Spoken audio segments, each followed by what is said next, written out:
Então, irmãos, como eu já falei, nós estamos na nossa terceira aula de liderança cristã, onde estamos falando um pouco a respeito de como é a vida de um líder,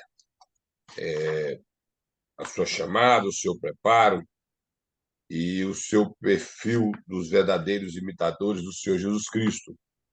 Então, essa é a nossa disciplina desse trimestre. Estamos falando a respeito desse assunto. Paramos na página número 3, iniciamos aí, finalizamos, na verdade, né, um dos pontos que iniciou na página número 2. Então, nós vamos iniciar aí nesse ponto o fenômeno da autoridade espiritual. Vamos falar um pouco a respeito disso.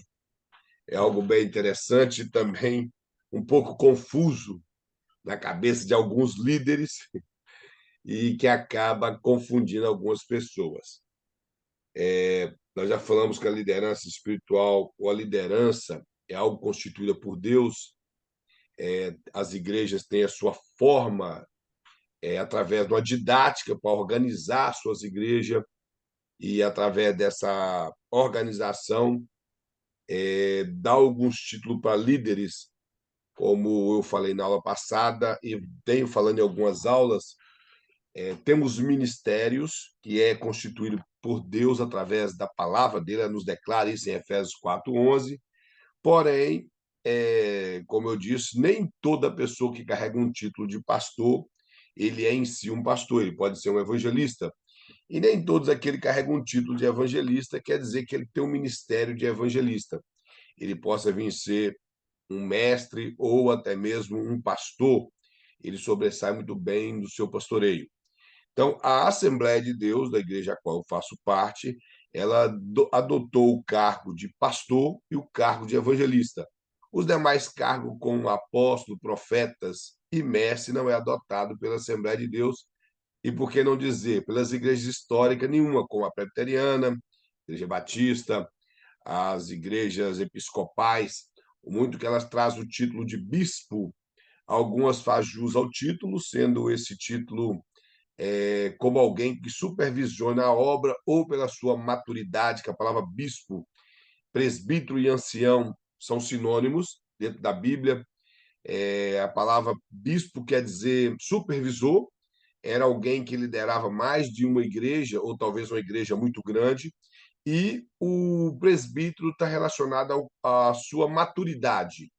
Como eu já falei, a palavra presbítero e ancião é a mesma, está relacionada à maturidade do líder que ocupava esse cargo.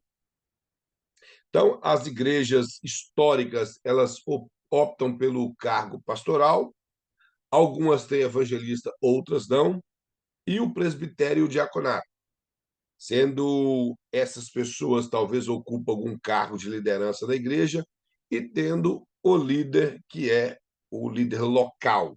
Como eu já falei, a Assembleia de Deus ela trabalha no sistema tanto episcopal como congregacional e também presbiterial, que ela trabalha com o líder, sendo o pastor local, o presbiterial, que seria um corpo de obreiros ali junto com o pastor no trabalho da igreja, e congregacional, porque a igreja também pode optar naquilo que está relacionado ao bem-estar da igreja.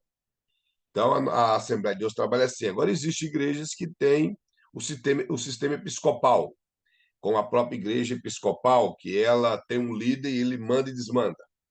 E esse é um problema muito grande, que foi daí que surgiu o papado, e com o sistema papal, o que ele dita, como eles costumam dizer em latim, ex cátedra, o que ele dita da cadeira, isso é como se tivesse a mesma validade das escrituras. E uma igreja que utiliza o sistema episcopal, uma igreja que o líder, ele é quem determina as coisas. E parece que a igreja fica subjugada ao que ele determinar, e sem poder optar em nada. Já o sistema da igreja presbiterial, que é um sistema que até a igreja presbiteriana adota, eles têm um pastor, mas quem governa a igreja é um corpo de presbíteros. Eles elegem pessoas e elegem o pastorado daquela igreja. Então, todas as coisas têm que passar pelo esse corpo de presbítero. E a igreja congregacional é a igreja que a igreja, a congregação, manda. O pastor, ele nada mais é do que um escravo dessa igreja. Ele recebe para pregar e ministrar ceia, executar casamentos, batismos, culto fúnebre, coisas semelhantes, porém ele não tem voz ativa na igreja. E como eu falei, a Igreja Assembleia de Deus, da qual eu faço parte, ela pegou os três sistemas e aplicou nela, porém, de uma maneira disciplinar através da Bíblia. O pastor é subalterno a Cristo, que é cabeça da igreja. A igreja, que é a congregação, ela está ali debaixo de uma liderança pastoral, porém não subjugada cegamente, e o corpo ministerial da igreja está ali para auxiliar o pastor, que é o caso do presbitério. Então, assim funciona a igreja de Cristo. Todo mundo trabalha, que isso é o corpo de Cristo, de maneira que todos venham amadurecer e venham glorificar o nome do Senhor.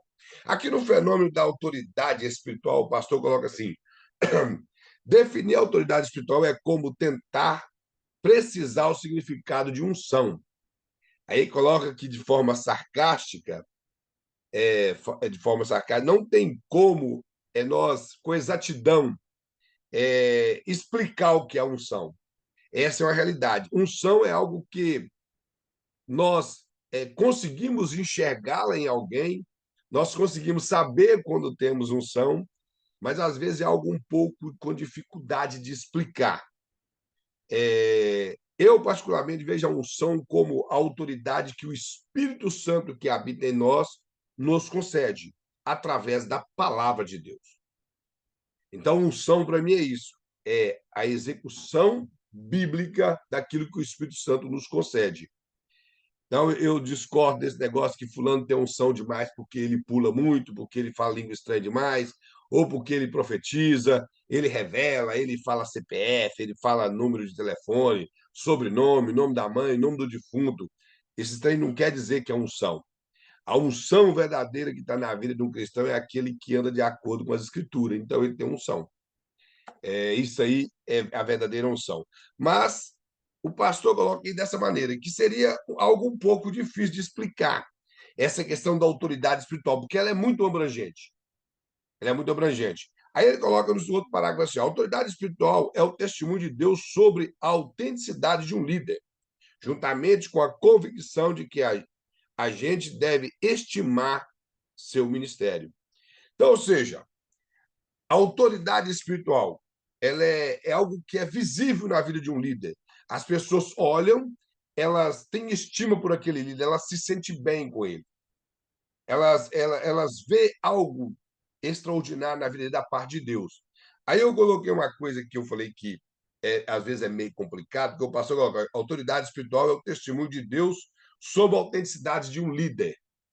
Ou seja, nós enxergamos que ele é convocado por Deus para estar ali na frente daquela obra, ou na frente daquele grupo, ou, ou como pastor da igreja. Porém, uma coisa aqui, pelo menos que eu saiba, que pastorei a igreja aqui é o irmão evangelista Jonathan, que é do mesmo ministério que eu, é o único que eu sei que pastorei a igreja, os demais eu não sei. E ele há de convir comigo, que ele conhece o ministério e sabe do que eu vou falar aqui. Nós não podemos confundir autoridade espiritual com autoritarismo. A autoridade espiritual é quando o líder, ele, através da sua liderança, como eu falei na aula passada, ele faz com que a igreja se mova, trabalhando para o reino de Deus com o seu exemplo. O líder não é aquele que dita coisas para a pessoa. O líder é o que faz e as pessoas observando caminham atrás. E outra coisa, que, como eu falei, que não pode confundir com autoritarismo, é o líder achar que ele tem que ditar regras e as pessoas têm que acatar as regras que ele dita. Nós servimos a Deus através das Escrituras Sagradas. É o que a Bíblia diz que é verdade. Então, não é o líder ficar com jogo de palavras ou terrorismo espiritual na vida das pessoas e fazer com que as pessoas acreditam que aquela autoridade espiritual está sobre ele, quando na verdade não está. Existe um livro escrito pela Casa Publicadora da Assembleia de Deus, principalmente pela liderança da CGADB, que é a Convenção das Assembleias de Deus no Brasil, que há uma parte no livro que eles impõem essa questão da autoridade espiritual como algo que está acima de tudo. E isso, biblicamente, não é verdade. A autoridade espiritual ela deve ser reconhecida pelo povo e não imposta sobre o povo. Os irmãos estão compreendendo? Um pastor ele não pode impor sua autoridade sobre o povo. Ele tem que chegar como homem de Deus e o povo vê isso nele. Se ele é homem de Deus, as pessoas irão ver nele isso. Isso é bíblico. A mulher sunamita viu em Eliseu que ele era um homem de Deus por ele passar pela casa dela constantemente. Vocês estão entendendo? As pessoas veem isso num homem de Deus. As pessoas veem isso em uma mulher de Deus.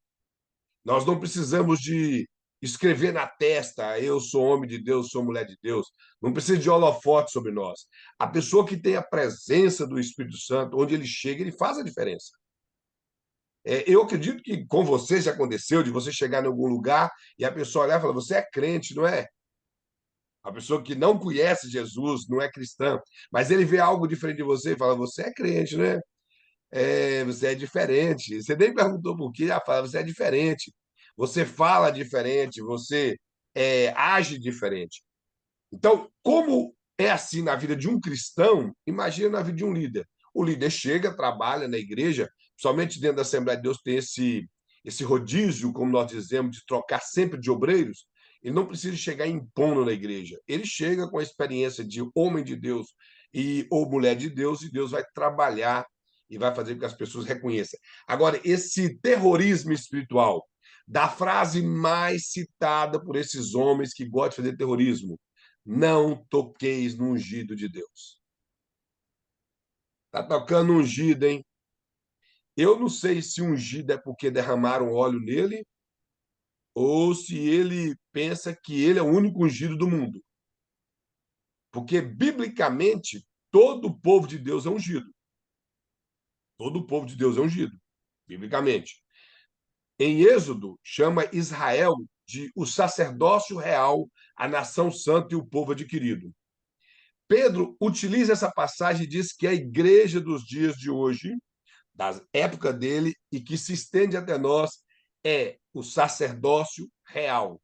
O que é sacerdócio real? O sacerdote era ungido no Velho Testamento. Quando alguém ia substituir o sumo sacerdote, tinha que ser ungido novamente, inclusive com óleo separado. O rei era da mesma forma. Se os irmãos nunca observou, o profeta não era ungido. A Bíblia só narra um profeta ungido, mas nenhum profeta. O profeta era levantado por Deus. No Novo Testamento só se unge enfermo. Quer ser ungido? Então fica enfermo. Se derrama óleo na pessoa enferma. Há algumas igrejas, irmãos, que têm o hábito de ungir. Isso não muda nada para mim. Se é simbolismo, eles querem fazer assim, amém. Não muda. Porque o simbolismo do Velho Testamento, que o Espírito Santo ele não estava derramado por completo, hoje nós temos que o Espírito Santo é derramado por completo sobre a igreja. Todos aqueles que aceitam a Cristo recebem o Espírito Santo. Tem o Espírito Santo na vida. Então não precisa de unção de óleo, não precisamos mais de simbolismo. Se a igreja faz, eu respeito. Porém, isso não dá direito de, porque a pessoa recebeu um óleo no momento da consagração, ele achar que ele é o único ungido do mundo. E todas as vezes que você ouviu um pastor falar não toca no ungido, pode observar, ele cometeu alguma falha, ele fez alguma coisa errada, e quando as pessoas vão repreender, ele fala não toca no ungido. Deus vai tratar com você. Mas quando você vai lá no Salmo, que fala: não toqueis nos meus ungidos e nem façais mais ao meu profeta, façais mal ao meu profeta, está falando de Israel e não de uma pessoa. O Salmo não está dizendo de uma pessoa, está dizendo do povo de Israel. Então, ungido ali no contexto bíblico era a nação de Israel e não uma pessoa. Então, esse autoritarismo é fazer terrorismo espiritual com essa frase: Deus vai tratar com você, Deus vai punir você, e que você está indo contra a autoridade dele, por exemplo. Nós tivemos uma lição na semana retrasada que falava de murmurar. Eu não sei se os irmãos que todos utilizam a lição do CPAD, que falava da lição de murmuração. Aí eu até fiz um questionamento. O que é murmurar? A lição estava muito clara. Murmurar é quando nós falamos pelas costas da pessoa aquilo que nós não concordamos com ela. Isso é murmurar. Por exemplo, se eu não concordo com o pastor, eu tenho que falar para ele não fazer panelinha e ficar difamando a pessoa do líder. Porém, as pessoas têm que entender: murmurar é uma coisa, falar a verdade é outra. Falar a verdade também não é ser sem educação. Uma vez o irmão falou comigo assim, ele era líder dos diáconos, na época era diácono, falou comigo assim: eu sou muito direto, sou muito verdadeiro. Eu falei: eu também. Só que eu quero dizer para o irmão: o que é ser verdadeiro para o irmão? É ser sem educação ou utilizar a Bíblia como verdade? Ele falou: não. Eu falei: pelo jeito eu já vi que o irmão é meio esquentado.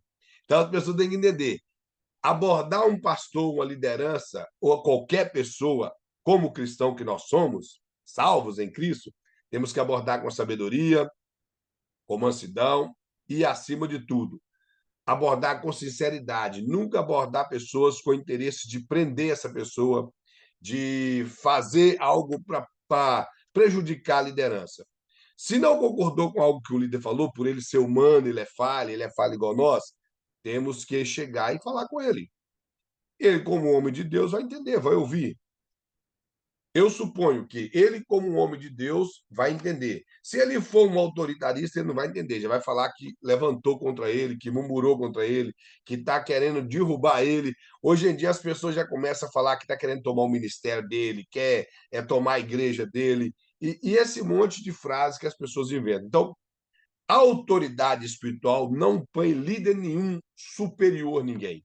Simplesmente coloca ele numa posição de responsabilidade a mais do que os liderados. É a única coisa. Então, um pastor, ele simplesmente tem uma responsabilidade com Cristo daquele povo que lhe foi confiado. É a única coisa que ele tem. Ele tem que ser verdadeiro, ele não pode impor nada sobre ninguém, nem tampouco fazer esse terrorismo espiritual, que está tocando ungido, ou que Deus vai tratar com você, ou que nunca pode falar nada com ele. Na aula passada eu dei o exemplo de Pedro. Pedro era o Pedrão, Pedro de Jerusalém. E Paulo repreendeu ele e ele não falou nada. E se os irmãos observar, o apóstolo Paulo fala em Gálatas que Barnabé estava junto. E poucos anos antes, Barnabé e Paulo, poucos tempos, né, tiveram um probleminha de discussão na primeira viagem missionária, quando foi iniciar a segunda. E mesmo assim, Paulo foi lá e repreendeu ele do mesmo jeito. Tanto Barnabé como a Pedro eram líderes, homens de Deus.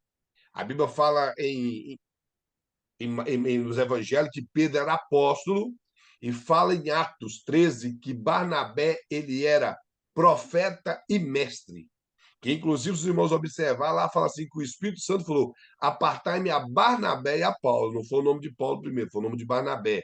Barnabé foi a pessoa que buscou Paulo na Arábia, levou Paulo de Jerusalém para Antioquia. O ministério de Paulo, que partiu de Antioquia, se deu ao trabalho de Barnabé conduzir até lá. E mesmo assim, Paulo não hesitou em repreendê-lo pela sua hipocrisia diante dos gentios. Quando os judeus chegavam, ele queria portar como judeu. Quando os judeus saíam, eles portavam-se como gentios. Então, nós temos que entender uma repreensão de alguém sobre a vida de um líder com sabedoria, isso não menospreza o líder e nem nada. Nós temos que entender que a liderança ela foi posta por Deus em questão de posição e de responsabilidade. Uma liderança, eles não são super crentes. Imani? Oi, irmão Kleber, você falou que murmuração é falar nas costas, né? Isso. Mas aquele povo lá que andou no deserto, eles não deixou de entrar na terra prometida porque eles murmuravam? Sim, porque eles muraram nas costas.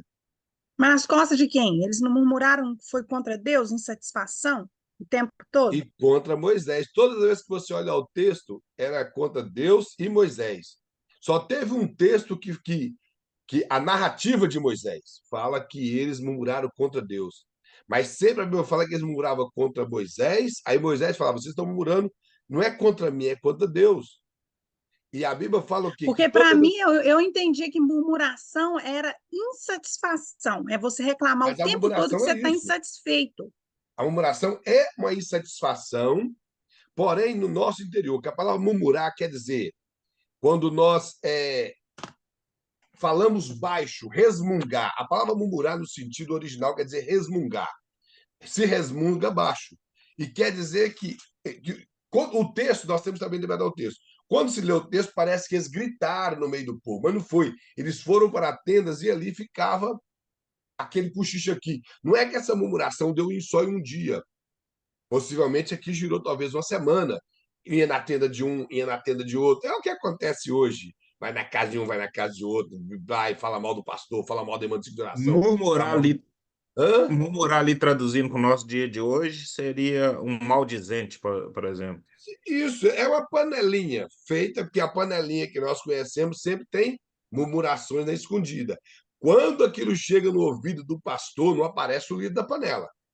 E outra coisa interessante, não sei se o irmão já observou, no capítulo 11, de Números, quando está citando, o livro de Números é uma repetição da lei em Êxodo e Levítico, e ele está citando a mesma passagem do maná, quando o maná foi derramado e o povo murmurou do maná.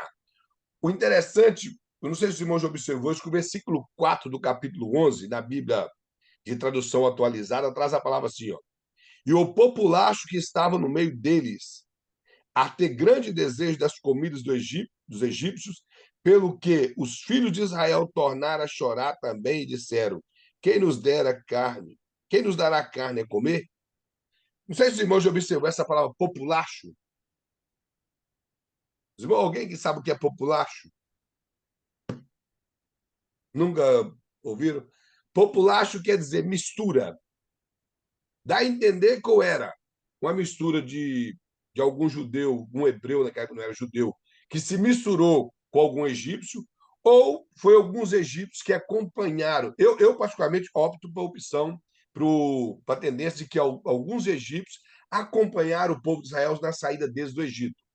Eles ficaram encantados com as maravilhas que Deus operou lá, viu a grandeza de Deus e acompanhou o povo de Israel. Então, esse populacho era o povo que misturou no meio do povo de Deus. Aplicação para nós hoje. Só fica, irmão, nesse negócio de panelinha, de murmuração, de reclamação de pastor. O povo que não é verdadeiramente o povo de Deus, para contaminar o povo de Deus. Vai ali, mistura, vai na casa da irmã que é crente e quer levar a irmã contra o pastor, contra a liderança do ciclo de oração, liderança do louvor. Aí começa a pôr defeito em todo mundo. Hoje eu estava ouvindo uma coisa interessante. Existem algumas igrejas que fazem até campanha de água, água ungida, água não sei o quê. Eu acho que o lugar que as águas deveriam ser ungidas, ou que deveria orar para as águas ungidas, são os bebedores das igrejas. Eu nunca vi a pessoa não bebe água durante o dia inteiro na casa dela, mas chega na igreja, vai para o bebedor beber água. Ali junta 5 na beira do bebedor e fala mal da pregação, do louvor, da irmã que deu oportunidade, do irmão que fala errado, e murmura o tempo todo no culto. No final, sabe o que fala? Senti nada nesse culto. Mas não sente mesmo. Se ele sentir alguma coisa, é impossível. Impossível sentir alguma coisa. Eu não gosto do pastor que fala alto. Eu não gosto dele que fala baixo. Não, ele fala muito rápido. Aí se fala muito devagar. Esse grita demais. Esse não grita. Irmãos, não... sabe qual é a passagem da Bíblia que eu cito para esse tipo de crente? Os irmãos já leram que a parábola que Jesus fala assim: é, que as pessoas se reuniram na praça e cantaram música alegres. As crianças cantaram música alegres e eles não se alegraram. Aí vai falar assim, mas depois essas mesmas crianças cantaram músicas tristes, músicas fúnebres, e também ninguém se alegrou. Aí ele vai falar, veio João Batista que não bebia e não comia, e as pessoas o chamou de endemoniado. E veio o Filho do Homem que come, que bebe, e eles o chamam de comilão e beberrão. Por exemplo, a parábola está mostrando o seguinte, que as crianças foram brincar, como a gente era criança, brincava na rua de vários outros tipos de coisas, e a brincadeira deles foi o quê? Vamos cantar músicas alegres, festa. Aí cantaram, o auditório que estava assistindo, ninguém alegrou com eles. Então eles mudaram o roteiro. Então vamos fazer um estilo fúnebre. E cantaram, choraram, ninguém chorou com eles. Aí Jesus vai e mostra. João Batista, que era profeta, veio viver uma vida separada no deserto, batizando, mensagem dura, e as pessoas chamavam ele de quê? Endemoniado. Aí vem eu, misturei no meio do povo, comi com eles, bebi com eles, e não pregava tão duro para eles, só para os fariseus. E eles me chamaram de comelão e beberrão. Sabe o que quer dizer? Nunca vai estar satisfeito com nada. Yeah. É isso que Jesus está me ensinando. Eles não estão satisfeitos com nada. Música alegre não satisfaz deles, música triste não satisfaz. Nada satisfaz pessoas assim. Porque eles não vão para cultuar Deus. Eles vão para assistir culto. É. Sempre a liderança vai ser ruim. Sempre vai ter um problema na igreja. E esse tipo de murmuração, irmão, impede pessoas de serem abençoadas por Deus. Aí ele não sente. Aí ele fala, não, mas tem muitos anos quando sou renovado, ou tipo assim, ele vai lá e fala assim, olha lá, essa pessoa acabou de chegar na igreja, é batizada com o Espírito Santo, e eu não. Se ele buscasse, ele era batizado. Agora, ele murmura, ele vai ser batizado com o quê? Só se for com o sangue da murmuração, com murmuração na vida dele. Então, a pessoa tem que entender. Servir a Deus, irmãos, é um privilégio que nós temos de ir cultuar a Deus, prestar serviço a Ele. Então, nós não podemos fazer esse tipo de coisa, ficar murmurando de líder. Se quer falar com o líder, fala. Criar esses grupinhos por trás se estraga o bom andamento da obra de Deus. A murmuração nunca levou a nada. E outra coisa que a Bíblia condena, já que nós estamos falando de líder, partidarismo na igreja. É só os irmãos lerem do capítulo 1 ao capítulo 4 da primeira carta de Paulo aos Coríntios. Os irmãos já ouviram aquele famoso versículo? Eu sou de Paulo, eu sou de Pedro, eu sou de Apolo. Aí tinha o grupo piorzinho que falava, eu sou de Cristo. Os que eram de Apolo, talvez amavam a pregação de Apolo, que a Bíblia fala que ele era dinâmico no falar.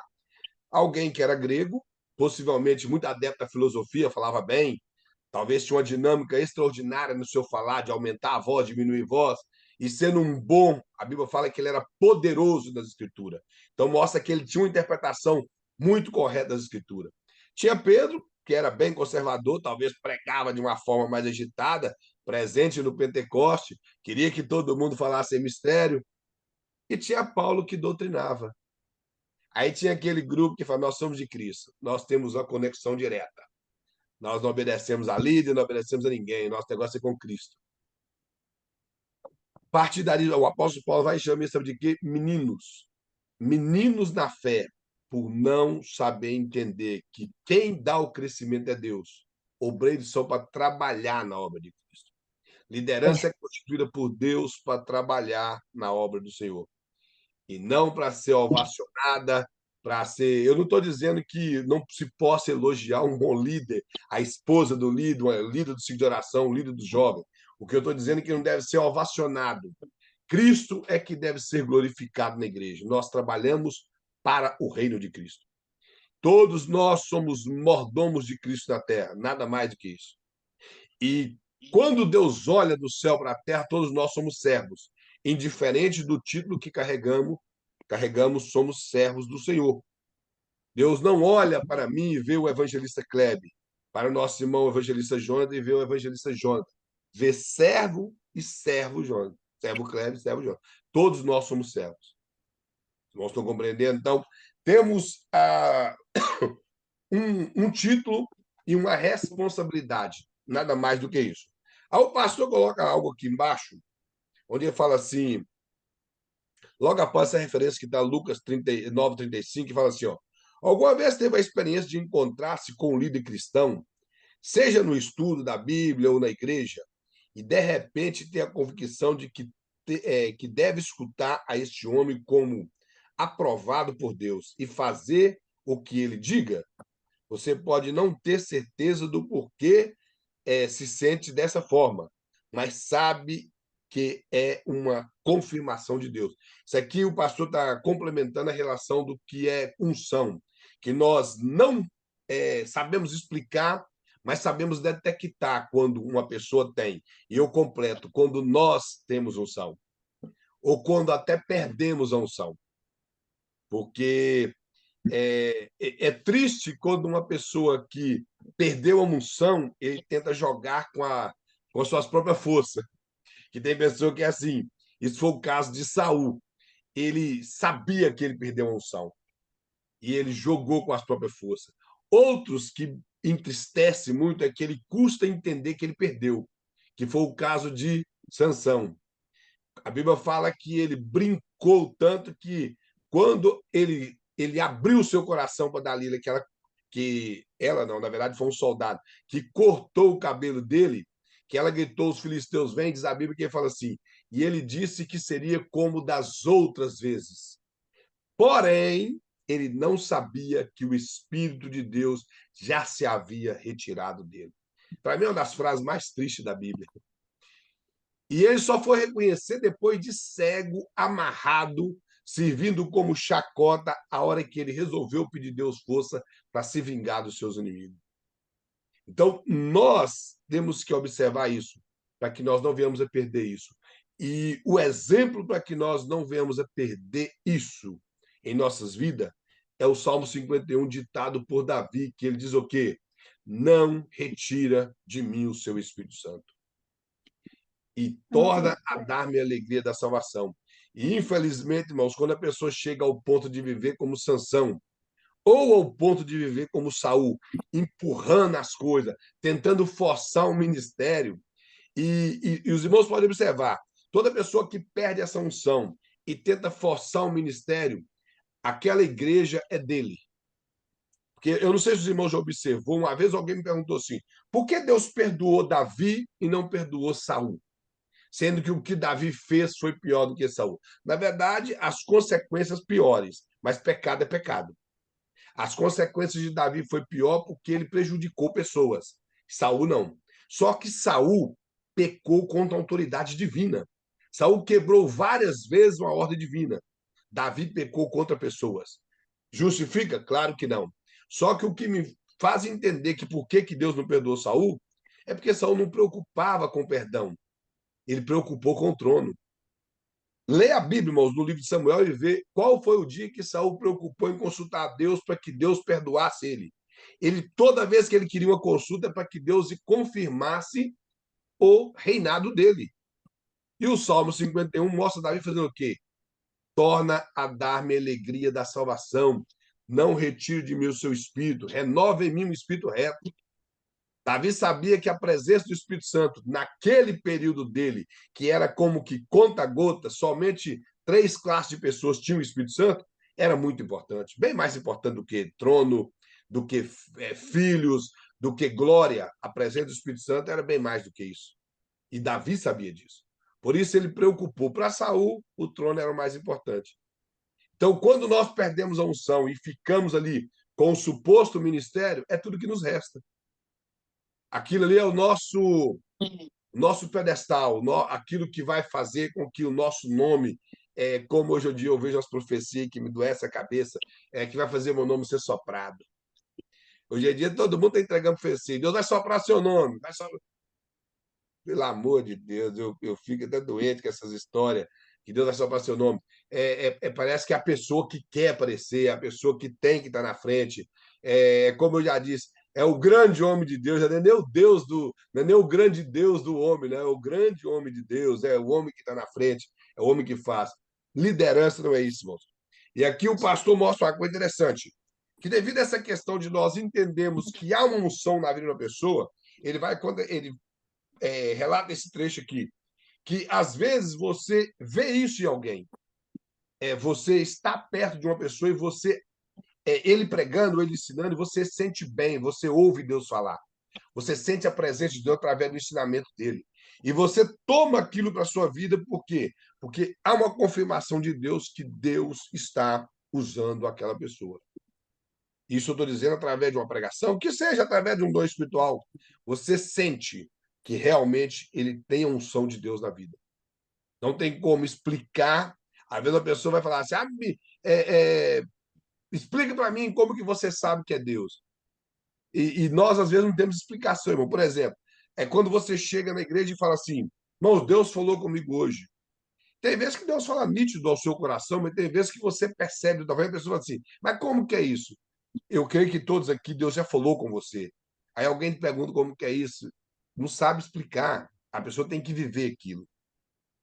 A pessoa tem que estar vivendo aquilo para ele saber como que é. Ele não tem como explicar. E uma coisa fala assim, como que é falar em mistério? Falar em mistério tem que falar para saber. Não tem como explicar. A única coisa que nós entendemos é que é uma ação sobrenatural do Espírito Santo na vida da pessoa que está sendo, naquele momento, usado em línguas estranhas, ou línguas de mistério. A palavra língua estranha não tem na Bíblia. Então, não tem como explicar, tem como ser sentido. E, claro, tem também como alguém que está do lado sentir, quando realmente alguém está falando ali em mistério, ou algo que realmente é da parte de Deus. Que hoje em dia está tendo umas línguas esquisitas aí que só misericórdia. As línguas estranhas, muito estranha mesmo. Aquilo ali está estranho até demais. Tem uns meninos na internet aí que estão explicando línguas estranhas. Eu não sei se os irmãos já viu. Surgiu um menino aí, que os irmãos me desculpem o palavreado, um idiota, que eles deram até um apelido de línguas estranhas para ele. Bom, misericórdia, um tal de Joma.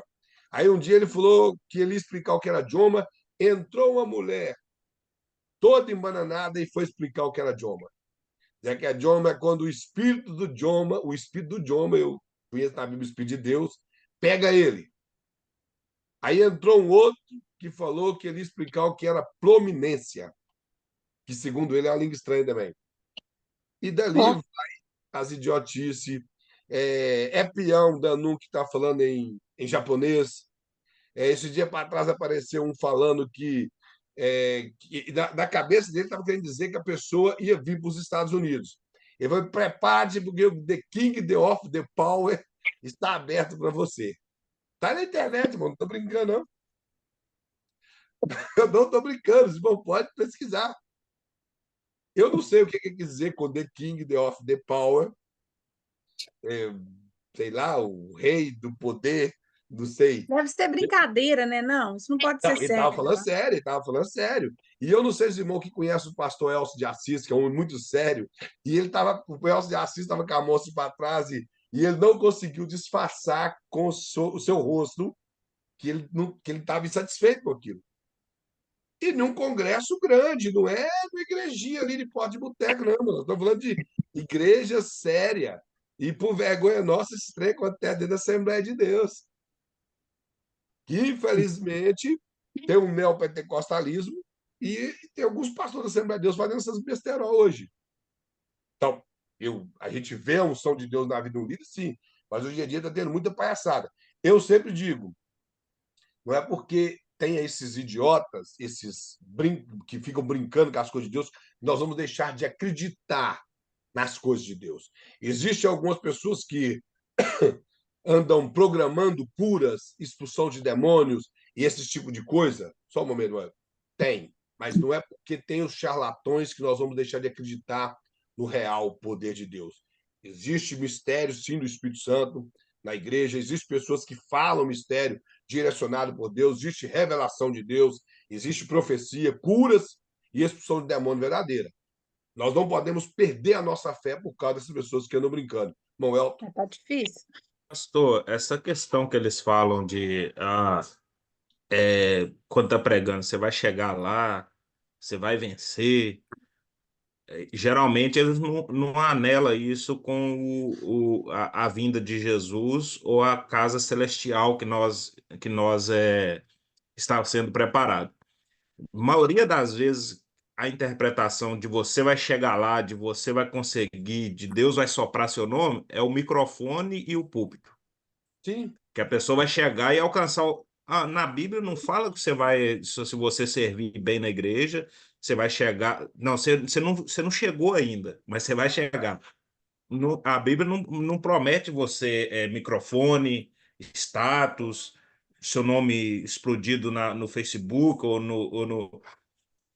no Instagram. E o que mais os pregadores falam é que se você manter firme, você vai chegar lá. E geralmente a interpretação é que você vai chegar no microfone e alcançar o que todo o crente, eu creio que deve almejar, né? O microfone, e não o lar celestial. É o status. Esse negócio, irmãos, infelizmente, as pregações de hoje, essa liderança fraca para mim, liderança fraca, sem a unção de Deus, que querem fazer suposto movimento na igreja ou enganar o povo. Nós temos, graças a Deus, muitos homens de Deus em todas as denominações sérias, seja presbiteriana, batista, Tem igreja quadrangular muito séria, tem igreja batista renovada, igreja batista tradicional muito séria. Tem parte, eu vou falar parte porque eu, como eu convivi muito no Espírito Santo e sei que lá há muito charlatanismo, mas tem parte da Igreja de Deus de Amor que é muito séria. Do mesmo jeito que eu vou falar, tem parte da Igreja Assembleia de Deus que é muito séria, seja ela da Belenzinho ou da de Madureira, muito séria com as coisas de Deus. E então nós temos que entender, tem os homens de Deus e tem esses homens que gostam de brincar com as coisas. E sem contar o movimento neopentecostal, os irmãos me desculpem eu usar o termo, mas das igrejinhas, que não quer compromisso com Deus. Ali o camarada foi lá, fundou a igreja sem estar subalterno a ninguém, o que ele faz é isso, não tem ninguém superior a ele. Se ele fizer um pecado, o povo tem que engolir. Ninguém pode dar palpite, a igreja é dele. E se arranquei dali, vai lá e abre a outra, e vai indo assim. Esse tipo de povo neopentecostal que quer impor uma liderança no povo e com esse tipo de brincadeira, você pode olhar, não tem unção. Não tem unção nenhuma. Na internet, que deveria ser um local de ensinar a Bíblia, as pessoas falam mais em línguas estranhas que ninguém entende do que em português ou na língua do povo. Porque que vantagem eu tenho, vou usar as palavras de Paulo, em abrir aqui o Zoom e começar a falar mistério com os irmãos, ministrar essa aula de mistério. Os irmãos vão entender o quê? Nada. A menos que Deus dê a interpretação, né? Então, nós temos que entender isso, irmão. Mistérios, dons espirituais não é sinal de unção na vida de ninguém. Os dons espirituais são esporádicos. O que é esporádico? Eles manifestam e vão embora. Nós não falamos em língua estranha ao nosso bel prazer. Eu vou falar de mistério agora, sai falando. Eu vou interpretar uma língua agora e sai interpretando. Vou profetizar, vou curar. É quando o Espírito Santo quer. Então, ninguém tem dom de profecia. São usados em dom de profecia. São usados em cura, usados em interpretação de língua, em variedade de língua. É assim que o Espírito Santo trabalha. E isso não torna ninguém mais santo do que ninguém, nem tampouco o cheio da unção. Unção é uma construção em nossas vidas. E liderança também. Agora, se eu estiver errado, os irmãos me corrijam. Aqui na América, por exemplo, uma liderança que é pautada pela quantidade de revelação que ele entrega ou curas. Se vai na igreja dele, ele ora, aquela oração que eles falam, eu também não sei de onde surgiu esse termo, oração poderosa, que eu, particularmente, que todas as orações são poderosas. Eu acho que essa oração poderosa deve ser sinônimo de reza brava, que o pessoal usava, a reza brava. Deve ser isso, porque toda oração ela é poderosa. Indiferente se a pessoa fala alto ou fala baixo, se ela é mais rápido no falar ou mais manso. A unção não está nisso aí. A unção não está nisso aí. A unção está na ação do Espírito Santo. Então é isso que tem que ser. Sem interpretação não há edificação dos ouvintes. Isso é a realidade. Se fala em mistério e não há interpretação, apesar do assunto não ser línguas estranhas e nem dons espirituais, mas uma coisa que nós temos que entender. O nosso irmão expôs uma coisa muito séria, só quero fazer um adendo, que existe um grupo de gente que fala que toda língua estranha tem que ter interpretação. Os irmãos já ouviram isso? Você falou em mistério na igreja, tem que ter interpretação. Bom, é só raciocinar inteligente. Se vai ter interpretação da língua estranha, por que não fala direto do português, então? Será que o Espírito Santo não tem sabedoria, não? Eu estou na igreja que fala português. Aí eu vou falar em mistério no momento ali, que é algo que edifica eu e Deus, como a Bíblia ensina. Se for para ter interpretação, porque é uma mensagem profética, que me dá o negócio em português direto. Certo ou não? Quando o apóstolo Paulo ensina que fale por muito 2 ou 3 e que haja intérprete, era devido à desorganização que existia na igreja. Aquele monte de gente falando em língua estranha para todos os lados. Se os irmãos observar, o apóstolo Paulo não disse, em momento algum, que as línguas estranhas não eram da parte do Espírito Santo. Que, inclusive, no capítulo 1, versículo 7, ele fala assim, que nenhum dom faltou a vocês, mostrando que eles tinham realmente os dons. Então, o apóstolo Paulo deixa claro, eles só eram desorganizados. E alguns até um pouco querendo aparecer. Então, o apóstolo Paulo explica o seguinte, eu acredito que os irmãos já viram isso. somente nas igrejas de Assembleia de Deus. A pessoa está ali falando mistério, de repente ele levanta e levanta a mão. Qual que é a tendência da igreja? Todo mundo parar para ouvir se vai vir uma mensagem em línguas estranhas. Aí, de repente, o bendito fala em línguas, não tem interpretação e permanece em pé. É esse tipo de coisa que o apóstolo Paulo está falando. Principalmente quando tem dois, um fala em mistério, o outro fala. Se não há interpretação, que os dois sentam e fica calado ou falem consigo mesmo. É disso que está ensinando. Não é que não, o apóstolo Paulo ainda fala, a ninguém proibais nem de profetizar e nem de falar em línguas. A interpretação é quando há esse tipo de manifestação que a igreja está esperando de que vai haver uma mensagem profética através da interpretação de língua. É isso que o texto está dizendo. Se toda a língua tivesse interpretação, não precisava falar em língua. Não precisava falar em língua. As línguas, o apóstolo Paulo fala no capítulo 14 que ela é algo que me edifica com Deus. Ela é algo que, quando eu oro em língua, ele fala que o meu espírito ora bem. Eu não sei o que eu estou falando, mas uma coisa é certa: Deus sabe o que eu estou falando, sabe o que está acontecendo. Então ele deixa muito claro isso.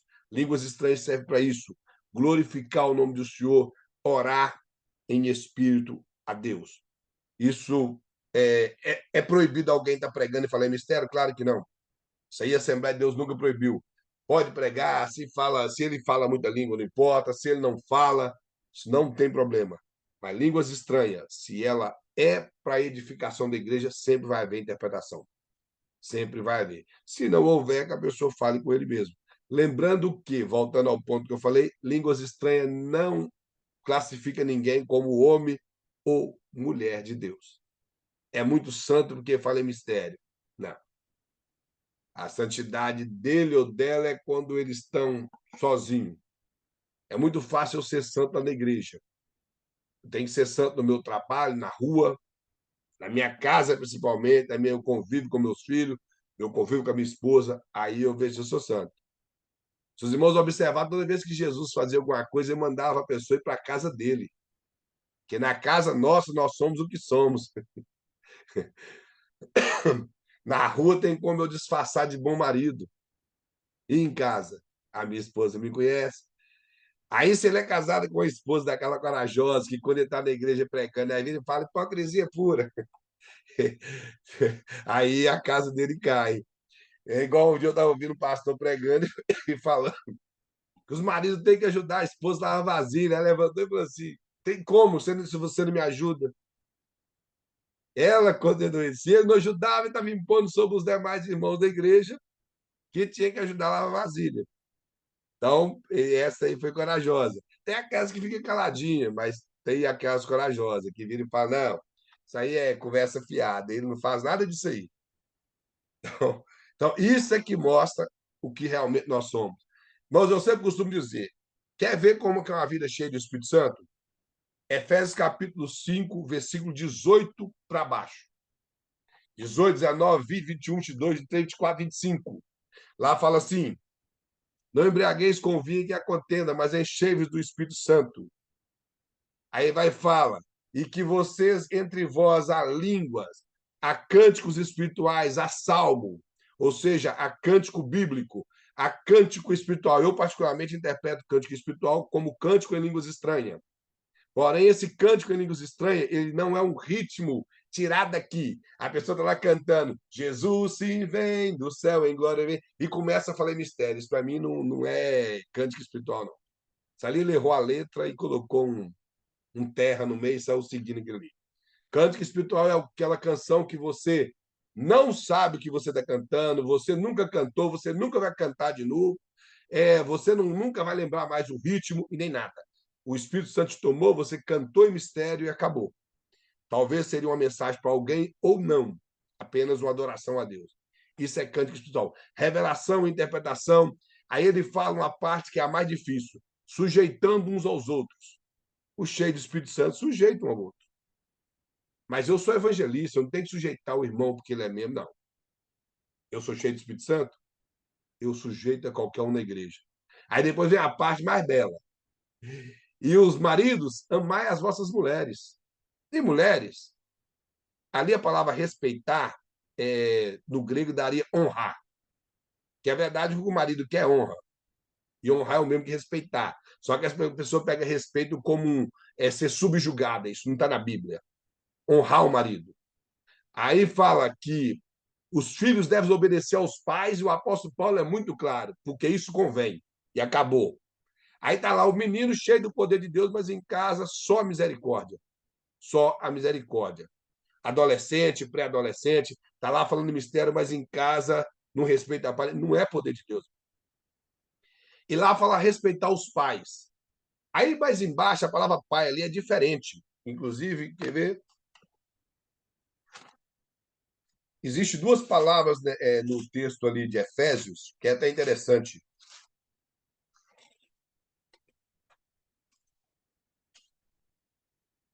Ali no capítulo 6, versículo 1, ele fala obedecer a vossos pais. A palavra é goneisim. E lá no capítulo, no versículo 4, ele fala assim: e vós, pais, não provoqueis a vossos filhos a ira. A palavra grega ali é pater, que a palavra goneisim quer dizer pais, pais, tanto o pai como a mãe. E a palavra pater quer dizer somente pai no sentido masculino. Implicando que quem às vezes mais atrapalha a vida espiritual do filho é o pai, homem. É o pai, né, na verdade, que vai lá e atrapalha. Porque quer impor coisas sobre o menino, quer colocar julgo sobre o menino e faz um monte de coisa. Se nós somos cheios do Espírito Santo, nós sabemos ouvir a voz do Espírito Santo, sabemos educar os nossos filhos, os filhos vão aprender a obedecer aos pais, o camarada vai amar sua mulher e ela vai honrar ele. Agora, às vezes ele quer que ela honre ele, mas ele não ama ela. Ele não demonstra amor. Ela quer ser amada, mas não demonstra honra. Então fica aquele cabo de guerra dentro de casa. O filho quer ser que o pai dá tudo para ele, mas não obedece. Então, que cheio do Espírito Santo nós somos. O quanto nós somos cheios do Espírito Santo. Eu já falei, irmão, sobre a história da igreja. Uma igreja cheia do Espírito Santo, ela muda aquela rua que ela está localizada. E com o passar do tempo, ela muda o bairro, ela muda a cidade. É só olhar a história dos avivamentos. O avivamento da Rua Azusa, que é o avivamento que alcançou o Brasil, que nós conhecemos como avivamento das línguas estranhas. Eu não sei se os irmãos já estudou o avivamento da Rua Azusa. Línguas estranhas eram de menos importante lá. O mais importante foi acabar com a segregação racial, primeira coisa. Eu não sei se os irmãos sabem, o William Seymour nasceu em 1870. Havia apenas 5 anos que havia acabado a abolição, tinha saído a abolição de escravatura aqui na América. Inclusive, ele nasceu, os seus pais eram escravos. Eles receberam a abolição da escravatura, mas ainda estava naquela mente escrava ainda, que só havia passado 5 anos. Ele nasceu num período de maior segregação racial. Para quem não sabe, o William Seymour se tornou bacharel em teologia, estudando por uma janela de uma escola, porque ele não podia entrar numa escola batista, porque era escola de brancos. Ele ficou numa janela, foi um dos melhores alunos. Acabou a segregação racial. As mulheres puderam ter voto e falar na igreja, porque as mulheres eram tratadas pior do que animal, não podia falar nada. Nada na igreja. Aquilo acabou quando o poder de Deus entrou ali. Isso é poder de Deus, irmão. Isso é poder na vida, isso é unção. Quando há mudança, eu entendo que o meu semelhante que me prejudicou, ele é falho igual eu, e eu não vou criar no meu coração um ranço contra eles. Irmão, sabe o que é ranço? Mofo. Tem crente, irmão, tem crente que tem. As irmãs vão saber mais dessa palavra, que é queloide. As irmãs sabem muito que as irmãs sofrem muito com queloide. Tem crente que tem queloide na alma. Ele sofre alguma coisa com o pastor na igreja, ele fica pro resto da vida dele lembrando daquilo. Tem uns que lembram de coisas da vida dele que, quando ele tinha 3 anos, 5 anos, quando lá na escolinha do, do, do jardim da infância, o amigo dele legou um pirulito para ele, traz aqui no coração até hoje, com raiva da pessoa. Então, nós temos que entender, ser cheio do Espírito Santo, irmão, vai além dessas manifestações espirituais, essas manifestações externas. Ser cheio do Espírito Santo é quando nós realmente somos guiados pelo Espírito Santo. Assim tem que ser a vida de um líder, guiado pelo Espírito Santo. Como eu já falei, o evangelista John é pastor, eu acho que ele ficaria feliz demais se todo mundo da igreja saísse de casa assim, com o interesse de ser cheio do Espírito Santo. Como facilitaria a vida dele? A nossa irmã, esqueci o nome da irmã aqui, deixa eu olhar aqui para não citar o nome errado. A irmã Darlete, parece que ela e o esposo são pastores, eu não sei se são pastores locais de igreja, mas seria muito mais fácil para ela se o povo já chegasse com o coração aberto da igreja e cheio do Espírito Santo. Nós não teríamos problemas, a igreja fluiria muito bem, caminharia bem na presença do Senhor. Só que acontece o quê? Isso é o sonho de todo pastor, mas chega só gente com problema com outro irmão. Sabe como o Tiago trata isso? Que ele fala assim: e as vossas guerras não vêm de vós, mesmo que vocês querem devorar um ao outro. E quando você pega a palavra devorar ali no grego, ele está utilizando a figura de animais que querem destruir a sua presa, despedaçá-las. A maneira que ele vê o crente, como os crentes viviam na época de Tiago, é complicado para nós isso. É algo muito complicado. Então, isso não facilita a vida de um líder. Isso não facilita a vida de um líder. Porque o líder, às vezes, vai querer apaziguar aquilo, e se ele apaziguar, a parte prejudicada vai achar que ele não foi honesto, porque ele não quer prejudicar ninguém. Então, tudo dificulta a vida de um líder. E outra coisa que ele mostra aqui, ele fala assim, ó, isso é autoridade espiritual, é uma unção para liderança.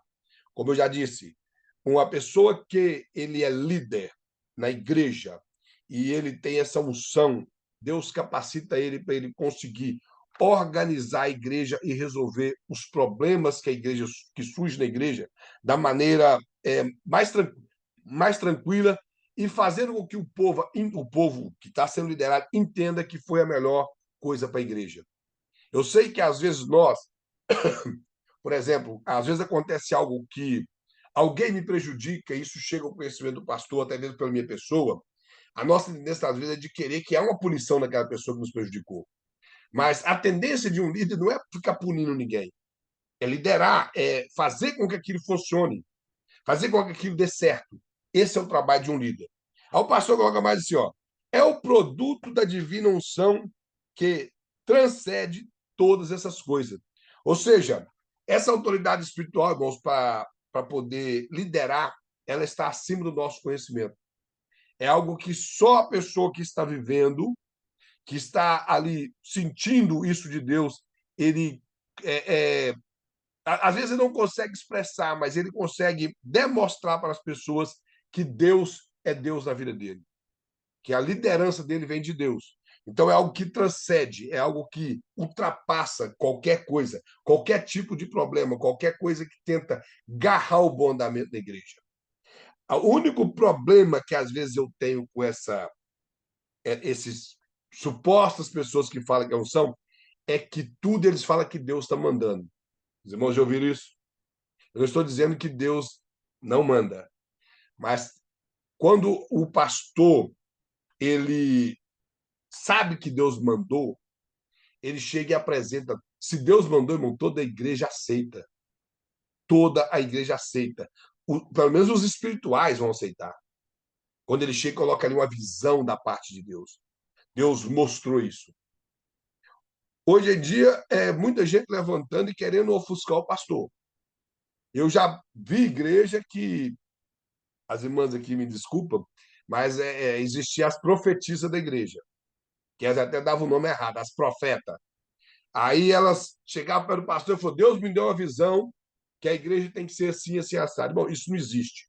Não existe. 7 vezes em Apocalipse, Deus enviou uma carta para o pastor da igreja. Ao anjo da igreja escreve, está 7 vezes. Aí alguém pode dizer assim, mas e se o pastor tiver com a vida toda torta e não tiver bem na liderança? Vai lá e lê a última carta, a carta da igreja de Laodiceia. O pastor lá estava todo torto e Deus falou com ele. O pastor, quando fala o anjo da igreja, ele refere o anjo, o pastor? O pastor. Ali está falando do pastor. Ali não está falando de anjo, anjo literal, esse que as pessoas criam na cabeça, que tem o olho azul, cabelo amarelo e com asas brilhantes. Não é esse anjo, é o pastor, o líder da igreja. O anjo da igreja escreve. E porque Cristo não precisava escrever para anjo nenhum. Ao anjo da igreja é o pastor. Então, fala para o pastor. É o pastor, irmão, que Deus dá as diretrizes. Se uma pessoa tem uma visão, comunique com o pastor, ele vai ser humilde bastante. Aquela visão pode ser para o momento ou pode ser para o futuro. A pessoa que teve a visão, se realmente é de Deus, vai entender também. Nós somos espirituais. Só que eu já vi pessoas que chegam e falam: Deus falou que tem que ser assim. A igreja tem que andar desse jeito. Mas que pastor é esse que Deus não mostra nada para ele? Que pastor é esse? Deus fala direto com o pastor. A prova que falou com o pastor ruim das pernas, falou com o pastor da igreja Laodiceia. Outra, prova bíblica, duas que eu vou mostrar, que Deus fala com o líder. Quem era o líder maior no Egito? Alguém pode abrir o áudio e falar para mim? Josué. Não, no Egito. Quem era o No líder Egito, maior? Faraó.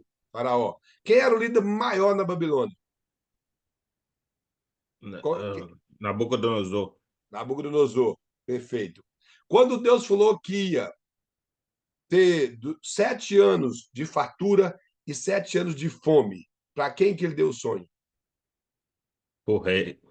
O Faraó. Para Faraó, que era o rei. Faraó é um título. Quando Deus falou dos 4 impérios mundiais que dominariam o mundo, a Babilônia, que era o que dominava, Medo-Persa, Macedônio-Grego e o Império Romano, Nabucodonosor. deu para Nabucodonosor, porque ele era o líder. Se Deus dá para Daniel, e Daniel chega falando aquilo, ele ia morrer. Então, deu para um rei ímpio.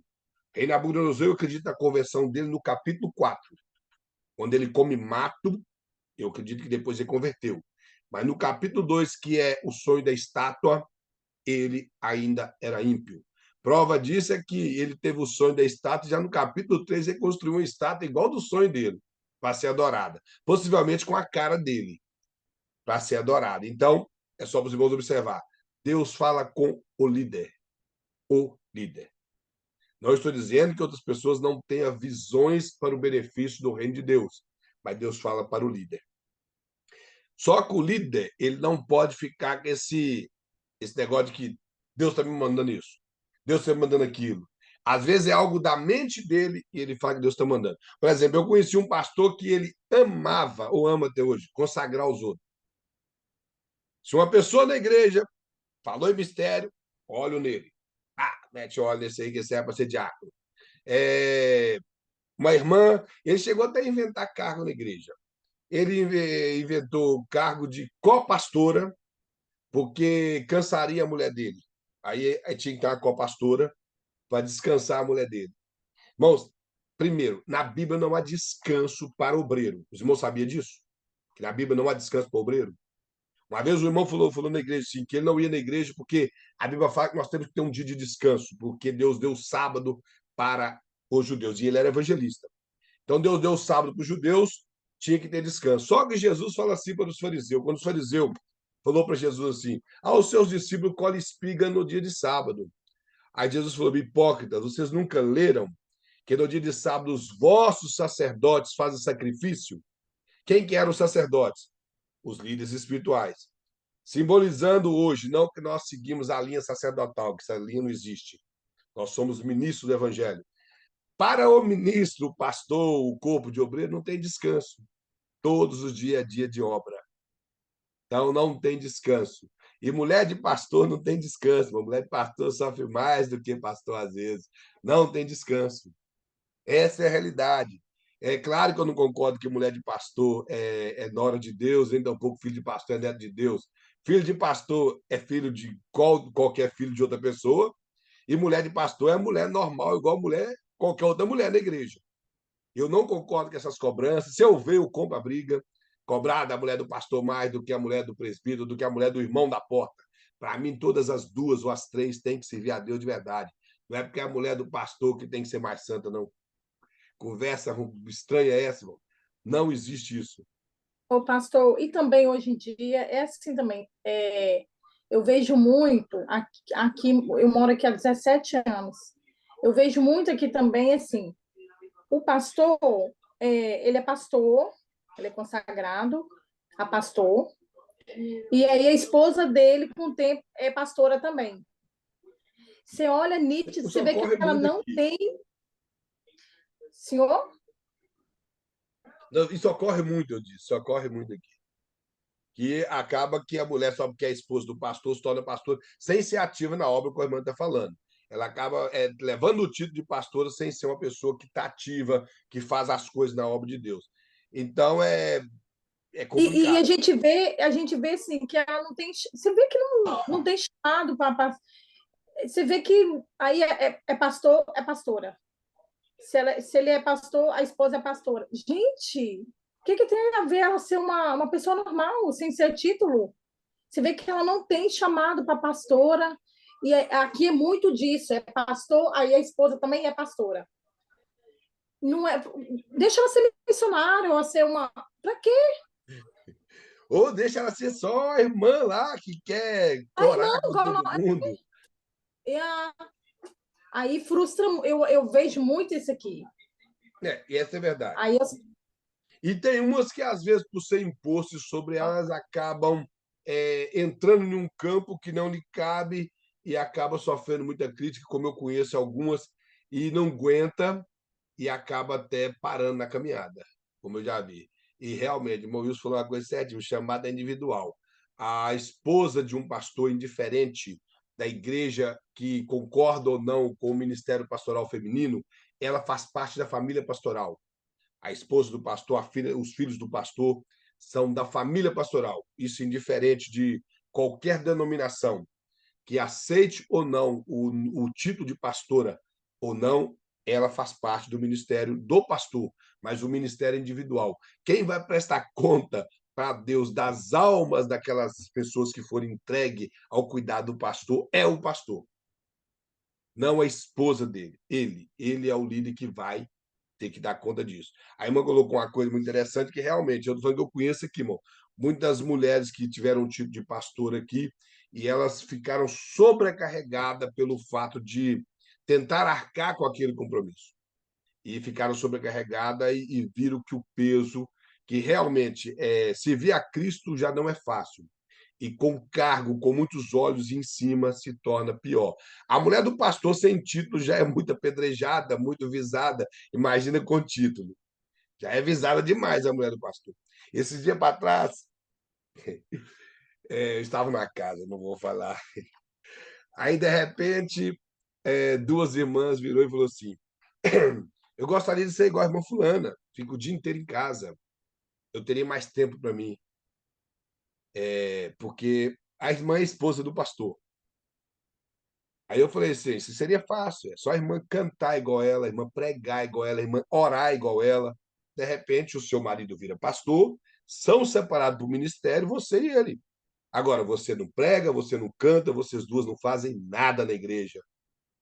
Por que vocês querem ser igual a esposa do pastor? Porque ela realmente faz, ela prega, ela canta, já foi para o campo missionário, ganha alma, corre atrás, está lá na igreja orando.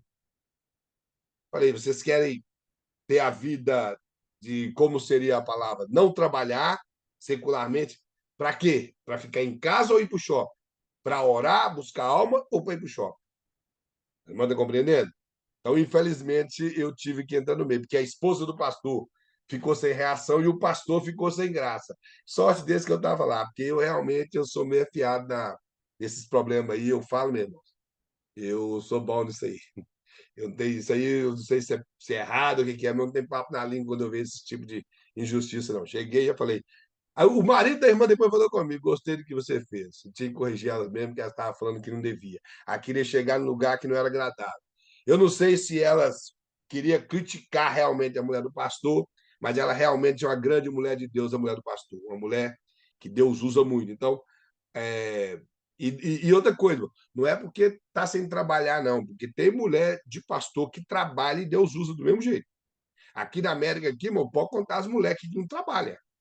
A maioria das mulheres aqui vai ali limpar 7, 8 casas por dia, que os irmãos que estão aqui na sala de aula vai ter que escutar isso da minha boca. Eu já limpei casa, eu nunca vi um trem tão ruim na minha vida de trabalhar aqui na América, igual limpeza de casa. Eu já limpei casa. Foi o pior trabalho da minha vida aqui, o mais pesado que eu já tive. E eu trabalho em construção, irmão. Já trabalhei em carpintaria, já trabalhei com side-vine, hoje eu trabalho com piso, meu serviço não é leve. Mas limpeza de casa, misericórdia. E chegam na igreja no horário, estão ali orando, pregando, tem tempo para preparar mensagem, para estar no ensaio. São mulheres de Deus que estão ali junto para liderar. Está ali junto para liderar. Seja elas mulher de pastor ou alguma líder de algum grupo da igreja. Então, não é a questão de estar trabalhando ou não, estar separado para a obra ou não. É a questão de ter interesse. De ter interesse. É isso que faz a diferença. Tem interesse e vai engajar na obra de Deus. O pastor coloca mais assim, ó. A autoridade espiritual, mesmo sendo esta o produto da graça, no entanto, custa caro obtê-la. Requer serviço e sofrimento, unido com a disciplina pessoal e uma vida devocional privada que somente você e Deus conhecem. Produto da graça, porque tudo, como eu falei na aula, tudo que nós recebemos de Deus é o favor de Deus, irmão. O fato de sermos salvos é o favor de Deus. Recebemos um ministério é o favor de Deus. Aquele que tem um dom, seja ele de serviço, que é usado em dom espiritual ou tem um dom ministerial, é a graça de Deus, é o favor de Deus. Nada é por nossos méritos. Nós não fazemos nada para obter nada de Deus. Porque o que nós formos tentar lutar com as nossas forças para obter de Deus, nós não vamos conseguir. Por exemplo, eu tive o meu trabalho de estudar, de dedicar às escrituras, dedicar a comprar livros, a me debruçar nos livros, a ouvir bons pregadores, a ir para a faculdade. Eu sei que tudo isso foi porque foi a graça de Deus, ela me alcançou e isso me motivou a fazer essas coisas. Não eram os meus esforços. Porque eu confesso, irmão, o primeiro dia meu de aula na faculdade, eu pensei em não voltar. Porque eu cheguei, eu achei que eles iam pregar Bíblia, tá? Que é um monte de Bíblia, eu ia sair de lá bom de Bíblia. Aí, quando eu cheguei, um negócio que eu odiava na escola, eu tive que estudar. Cheguei lá, primeira hora, aula de português. Eu falei, misericórdia, que eu vim caçar aqui. Aí o camarada vai, terminou a aula de português, entrou um professor de geografia bíblica. Eu era o único camarada lá que só tinha o segundo grau, o resto tinha curso superior. Aí, de repente, o rapaz me discorre toda uma geografia da Mesopotâmia. E eu falei, rapaz, o que eu estou fazendo aqui? Aqui só tem crânio, só tem gente estudada, eu vou ter que estudar português de novo. Aí me entra o tal de didática. Eu falei, agora piorou mesmo. Eu realmente, esse negócio de teologia não é trem para me estudar. Aí, eu falei, aí o colega meu falou, não, vamos insistir, mas é a semana. Aí nós ficamos aqui a semana e entrou as aulas que não são tão técnicas. Aí eu comecei a gostar. Aí depois eu me dei bem com. Eu fui entender porquê do português, porquê da didática. Aí eu vi que a geografia bíblica não era aquela coisa cansativa. Fui ver que realmente era algo maravilhoso entender a geografia dos tempos bíblicos. Então tudo foi. Mas foi fácil estudar? Não, não foi fácil estudar. Eu permaneci no curso pela graça. Primeiro que naquela época estudar, irmãos, era coisa difícil. Além de pagar a mensalidade, nós tínhamos que comprar livros. E eu nunca vi um negócio daquele. Quase todos os professores, além de ter o livro dele, tinham que comprar 2 ou 3 livros para trabalho. E a gente não estava disponibilizando tanto dinheiro assim para ficar comprando livro, não, mas tinha que comprar. E era aquele negócio. Eu estudava eu tinha que andar 3 bairros para eu chegar na cidade, no bairro onde eu estudava, para eu poder chegar lá para estudar. Era de noite, porque eu tinha que trabalhar de dia. Eu chegava lá na escola às 5 e saía às 10. Todo dia, era igual uma escola normal, todos os dias. Fácil? Claro que não, foi a graça de Deus. Então, ou seja, ele vai e coloca que tudo é o produto da graça, claro. Porém, requer um pouco de esmero da nossa parte. Tem que haver um esmero. Nós temos que dedicar aqui, temos que separar tempo. Nós falamos na aula passada qual que é a frase principal do povo crente. Eu não tenho tempo. Eu não tenho tempo para isso, eu não tenho tempo para aquilo, eu não tenho tempo para estudar, eu não tenho tempo para ler um bom livro, eu não tenho tempo. Por exemplo, hoje, boa parte das pessoas que a gente fala com ele de estudar, eles falam: não tem tempo de estudar, não, mano. Eu não tenho tempo, não. Esse negócio de teologia não é para mim, eu não tenho tempo para estudar. E mesmo estando na sociedade que nós temos hoje, eles falam que não tem tempo. Só que se você abrir o Facebook, ele está lá 25 horas no Facebook. O Instagram dele ele posta negócio de 3 em 3 segundos. Eu até hoje não sei, talvez tenha isso. O Instagram e o Facebook que posta coisa automática. Eu acho que não tem. Então, as pessoas têm justificativa para tudo. Então, esse esmero, como o pastor coloca, requer serviço e sofrimento, as pessoas não querem. É muito mais fácil. Hoje, para eles, estudar não é prioridade. Não é prioridade. Essa é a realidade. É muito mais fácil eu ouvir uma pregação na internet desses supostos pregador, como nosso irmão Elton falou, é os pregador que prega as coisas açucarada.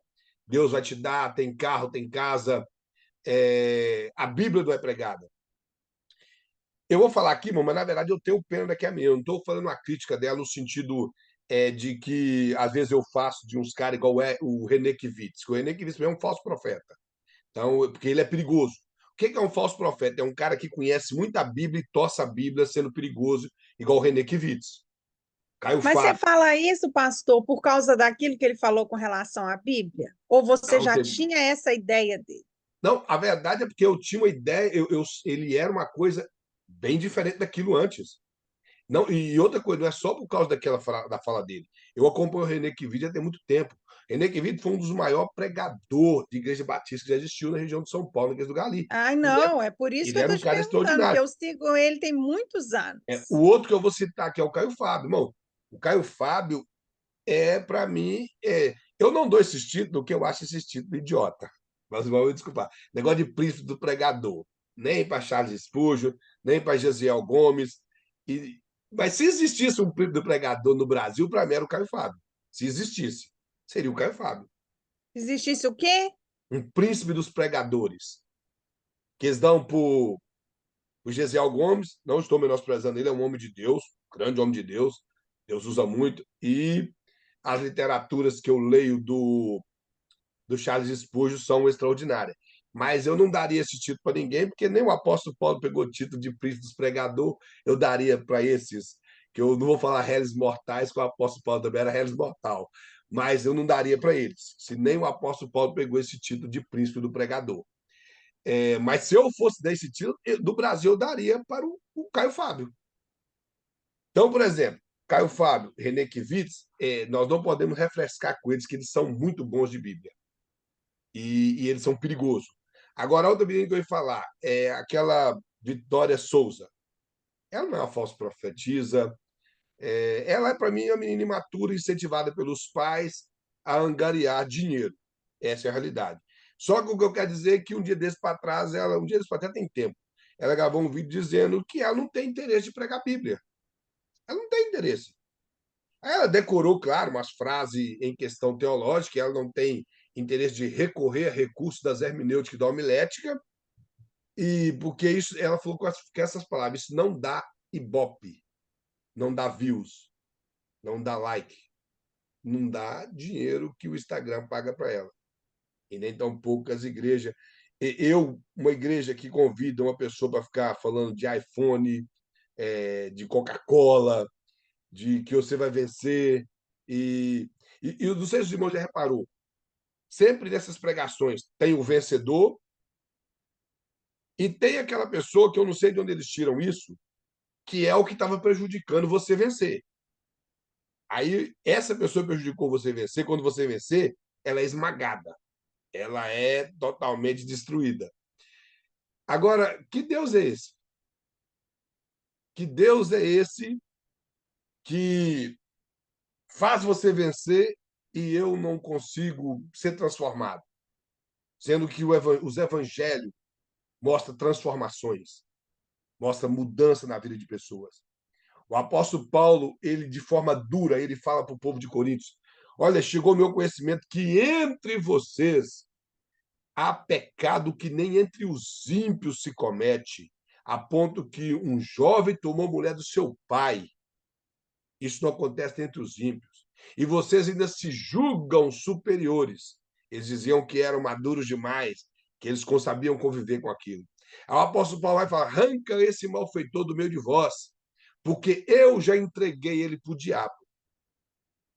Essa foi a pregação de Paulo. Depois o apóstolo Paulo manda restaurar ele. Restaurar. Por causa de que a preocupação de Paulo era que o corpo de Cristo não fosse contaminado, mas que aquela alma tinha valor. Depois ele manda restaurar ela.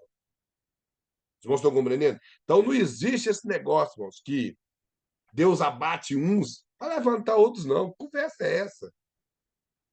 Que conversa é essa? Se nós todos somos igreja. Todos somos igreja. Igreja não é um corpo. O corpo não funciona de forma sincrônica. Por exemplo, todo o meu corpo depende uma parte da outra. Aí, por exemplo, eu sou a mão, nosso irmão Evangelista Jonathan é a cabeça, nossa irmã Eni é o pé, o nosso irmão Elton é o tronco. Aí, só porque eu sou a mão, que tem duas, pode me arrancar? O resto do corpo não vai sentir, não?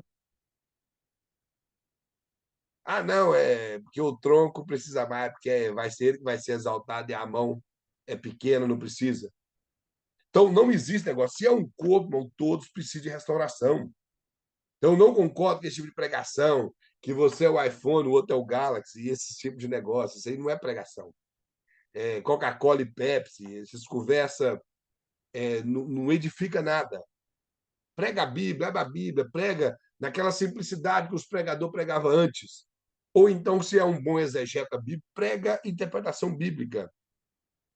Que seja uma pregação temática, textual, se ele é bom para pregar expositivo, que pregue expositivo, mas que seja uma pregação temática, mas que seja bíblica.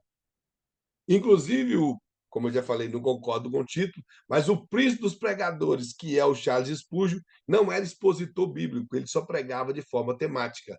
Todos os textos, todas as pregações do Charles Spurgeon, eu tenho vários livros dele, que são pregações dele. É temática, não é expositivo. Ele não era expositivo na sua pregação, mas era bíblico. Então, nós não precisamos de ficar contando história. Como na igreja fica como brigando isso com o outro, querendo ser o melhor que o outro. Essas disputas, irmão, nas igrejas, como nós colocou aqui, que não deve ter.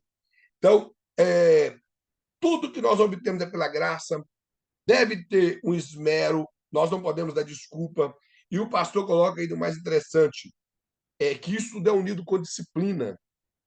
Quando nós esforçamos e temos disciplina em toda a nossa vida devocional com Deus, nós sabemos separar o nosso tempo para Deus.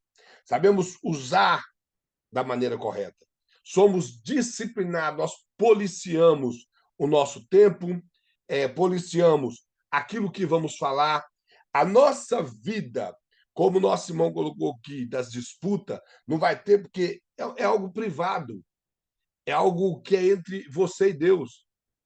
Ninguém precisa de disputas na igreja. Cada pessoa está no seu lugar. Porque é como o apóstolo Paulo falou: se todo o corpo fosse olho, onde estaria o corpo? Onde estaria o olfato? Se todos fossem mão. Aí ele fala: não é porque eu não sou mão, eu não sou do corpo. Imagina se toda a igreja fosse pastor. Pastores, onde estaria a igreja? Se fosse igreja e não tivesse obreiro, onde estariam os pastores? Então, todas as pessoas estão no seu lugar correto. Estão ali porque Deus colocou. Estão no lugar correto. Tem as indiferenças? Tem, porque somos humanos, mas temos que corrigir isso. Existem líderes que fogem da direção de Deus? Sim. Precisa de ser perdido? Não. Tem que se restaurar. Mas a nossa tendência é que o líder para nós não serve, descartamos. Levanta outro. As coisas não funcionam assim. Se ele pode ser restaurado, que ele seja restaurado. Eu falo, irmãos, diante do temor de Deus, eu peço muito para que Deus restaure a vida do Caio Fábio. O Caio Fábio é uma perda muito grande que o cristianismo sofreu quando ele entrou para esse caminho do liberalismo teológico que ele vive hoje. É uma perda enorme. Um homem igual o René Kivitz, uma perda enorme. Eu não sei se é alguém que gosta, mas eu ia citar o terceiro falso profeta, que para mim é um falso. Se você gosta, é problema seu. O Rodrigo Silva, aquilo para mim é o mais ruim do mundo. Só que ele é perigoso, porque ele fala bonito, ele é muito simpático, ele responde o que o povo quer ouvir e é um excelente arqueólogo. Essa parte eu tiro o chapéu para ele. Melhor arqueólogo que eu já vi na minha vida, é claro, os americanos banham ele, mas no Brasil, para mim, ele é um dos melhores arqueólogos que tem no Brasil. Ele é muito bom, mas teólogo ele é péssimo. Como teólogo, ele é muito ruim. Mas como arqueólogo, ele é muito bom. E perigoso. Ele é muito perigoso. Aí, outra parte que nós vimos ver... Pastor, Sim? eu nunca li esse livro, eu até estava pensando em comprar esse livro da Ellen White para me dar uma lida, mas ele fala que nesse livro da Ellen White parece que ela viu vidas em outros planetas. É o grande conflito. Ela Mas fala ela que que viu. viu. Ela fala que viu. Eu tenho esse livro aqui, até aqui. Ela fala que viu. Ela fala que viu muita coisa. Ela fala que o diabo, que a serpente, ela andava com o corpo igual ao nosso. Ela era muito bonita, tinha um corpo de ouro, asas, perna. Daí surgiu um pensamento que de um pastor perturbado aí pregando um dia na igreja enorme, o povo está glorificando, que Eva pôs chifre em Adão com a serpente. Então, Caim era filho da serpente. Depois disso, Adão teve relação com Eva e ela engravidou de Abel. E aí ele fala que a ciência comprova que tem como mulher engravidar de dois homens. Então, um dos filhos, que lá fala, o filho da a semente da serpente era Caim, e a semente do homem era da mulher, na verdade, era Abel. Surgiu desse pensamento do livro da Ellen White, que é o Grande Conflito, onde é um dos livros mais vendidos dela, que retrata boas doutrinas do Adventismo do Sétimo Dia. E o porquê que eu falo que o Rodrigo Silva é perigoso.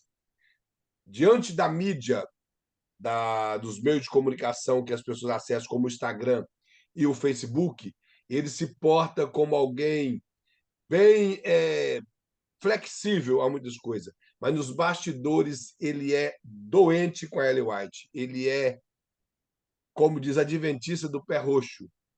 E sem contar as interpretações que ele dá errôneas da Bíblia, porque eles falam que não tem como interpretar a Bíblia sem o espírito da profecia, que é a Ellen White. Então, implica que não há possibilidade de você interpretar a Bíblia sem os escritos da Ellen White. É isso que ele quer dizer. Ó, Eu não que- preciso, irmão, nem dos escritos rabínicos para que eu interprete a Bíblia. Eu tenho o Espírito Santo em mim, que escreveu a verdade. Bíblia. Ele ditou na mente dos escritores o que era para estar na Bíblia. Ditou, que eu falo assim no bom sentido, não que a Bíblia foi ditada. Ele inspirou os escritores bíblicos. E se ele mora em mim, o muito que eu tenho dificuldade com a distância da Bíblia até nós, com a cultura da época, basta eu estudar. Basta eu estudar que eu vou conseguir interpretar a Bíblia. Eu vou precisar de escritos de Ellen White, como os próprios rabinos falam que não tem como entender a lei escrita, que é o Pentateuco, sem a lei oral, que é o Talmud. Outro erro completamente. Mas esse é um pensamento judaico do Novo Testamento, do período ali que eles criaram as tradições judaicas, e depois do século II, quando o cristianismo era mais forte do que o judaísmo, eles começaram a escrever, colocar em papel a tradição judaica, que é o Talmud. O Talmud, para que pudesse as pessoas utilizar o Talmud para interpretar a Bíblia. Então, nós não precisamos disso. Você pode utilizar comentários bíblicos, claro. Irmãos, eu tenho comentários bíblicos de vários escritores, calvinista, arminiano. E, na verdade, eu tenho mais calvinista do que arminiano. Vou ler o comentário dele. Se for bom e eu ver que está de acordo com a Bíblia, amém. Se a interpretação for correta. Se não for, eu rejeito. Não é porque ele é o Calvino, é o teólogo fulano de tal. Não me interessa. Eu quero saber se a interpretação bíblica faz jus com a Bíblia. Se faz jus com a Bíblia, me convence. Se não faz, eu não vou abraçar aquela interpretação. Então, infelizmente, homens igual ao Rodrigo Silva é muito perigoso. E é só para os irmãos observar a quantidade de gente que aplaude ele. É, Que aplaude, gosta dele. Como eu falei, ele é muito simpático. Ele não entra em polêmica, ele não fala mal de ninguém. Os irmãos podem observar. Até hoje, a única pessoa que eu vi ele julgando uma indireta foi para o Abílio Santana, que queria só Deus para ter misericórdia. Foi para o Abílio Santana, quando ele fala do negócio da casa né, a casa no mar, que ele julgou indireta, ainda falou não força, mas não citou o nome dele. Já o Abílio Santana citou o nome do Rodrigo Silva, uma polêmica lá, mas o Rodrigo Silva nem rebateu. Então, nós vemos que ele é bom de lábia, ele sabe encantar o povo, ele mescla teologia com arqueologia, ele dá as aplicações arqueológicas dele em texto, às vezes está certo, a maioria das vezes errado. Por exemplo, hoje mesmo eu vi um vídeo dele, ele falando que Maria casou com 13 anos, a Bíblia não fala isso. O que fala isso é o Evangelho Apócrifo de Tiago, ou de Tomé, um dos dois, me fugiu aqui agora a memória. Porque esses dois evangelhos se dá o trabalho de falar, evangelho apócrifo, não é bíblico, se dá o trabalho de falar da infância de Jesus, da vida de José e da vida de Maria. São evangelhos gnósticos. E esse evangelho de Tiago, ele fala que Maria era santa e se manteve virgem. O interesse dele é mostrar que José já era velho quando casou com Maria, que tinha aproximadamente entre 13 e 14 anos, e que ele já tinha os demais irmãos de Jesus. Para que o gnosticismo permanecer com o pensamento que Maria era santa e para ela que desse à luz a Jesus, que era santo, dentro do pensamento gnóstico, ela também teria que ser santa. Aí vem outro pensamento. Se Maria tinha que ser santa, a mãe dela também tinha que ser virgem. Então nós temos uma linhagem de mulheres que foi dando à luz, sendo virgem, que nunca perdeu a virgindade. Tudo gerado pelo Espírito Santo. Então, todas foram para o céu, está viva até hoje, eu não sei, e está indo assim. E o Rodrigo Silva citou isso, tirado do evangelho gnóstico, que ele estava fazendo uma crítica à imagem que a igreja, que o catolicismo apresenta de Maria. Então, ele falou que Maria não tem aquela aparência, que Maria possivelmente era uma menina de 13 anos, que deu à luz Jesus, que ela nunca mais teve relação, porque José já tinha filhos, e acabando que ele concorda com a virgindade perpétua de Maria, e tirando do Ó, evangelho gnóstico. Então, o Evangelho Gnóstico, irmãos, livro, como eu já falei, eu tenho aqui, ó, esse livro, o livro de Enoque, fantasioso, apocalíptico, cheio de misticismo, e hoje nós temos vendo muitas pessoas pregando esse livro. Eu estou vendo que eu já li o livro. Estão pregando sobre o livro de Enoque. E esse livro aqui, que é o que tem tudo para nós, ó, as pessoas não estão utilizando. estão utilizando. Não estão utilizando. Estão pregando histórias, ou histórias, ao invés de pregar a Bíblia. Porque a Bíblia, primeiro, ela me confronta, ela me revela. Eu sempre costumo dizer que era assim no Velho Testamento, que a Bíblia mostra quem eu sou. No Velho Testamento, quando o sumo sacerdote ele ia entrar no tabernáculo no dia do Yom Kippur, ele entrar no Santos do Santo, ele passava no altar do holocausto, o sacerdote ali cortava o cordeiro, colocava sobre o altar, ele aspergia o sangue sobre as pontas do altar e colocava mais sangue sobre a mão, colocava fogo sobre aquele animal, ele queimava todo para Deus. Então, ele ia junto com o sacerdote até a pia do lavatório. Na pia do lavatório, quando ele chegava para lavar o rosto, as mãos e os pés, a primeira coisa que ele via era a cara dele, lá dentro. Que a pia era de bronze, polido no fundo.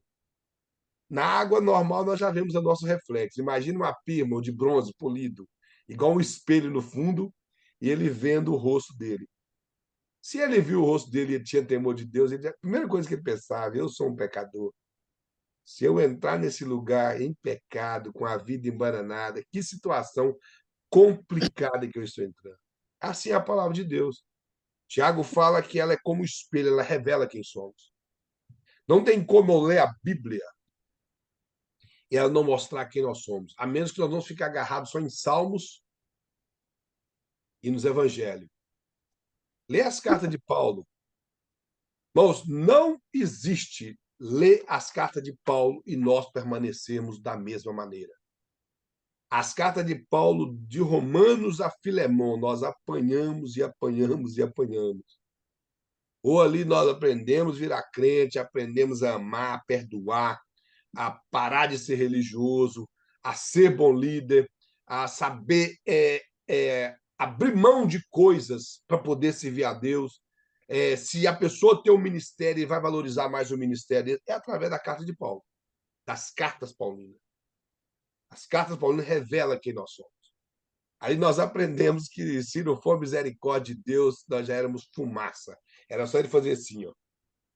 Nós entendemos que Cristo é quem está do lado de Deus todo momento. Vou falar a linguagem humana, 24 horas intercedendo por nós, porque senão nós já éramos fulminados. Porque, às vezes, as pessoas acham que é santo demais, que é muito santo. A religiosidade tomou conta da vida de muitos líderes, por não estudar a Bíblia. A irmã ia falar alguma coisa? Parece que a irmã ia falar alguma coisa. Mandalete, ia falar? Não, estou Ah, só ouvindo mesmo. então, Obrigada. então, nós aprendemos, irmãos, pelas cartas de Paulo, aprendemos a ser bom crente.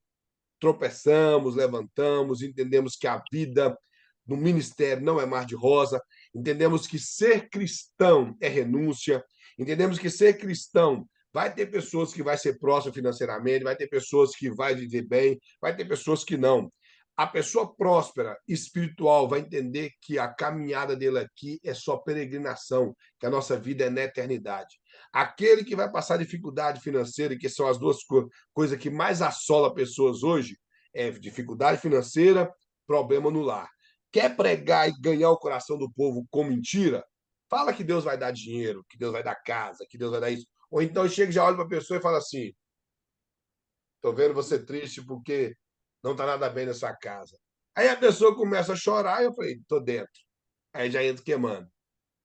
Se a pessoa começar a resistir, eu começo a forçar. Tem uns que até obriga a pessoa a falar que é. Eu estou mentindo! E vai impondo, a pessoa pega e acaba, tá, não. Mas a pessoa acaba nem entendendo nada daquilo.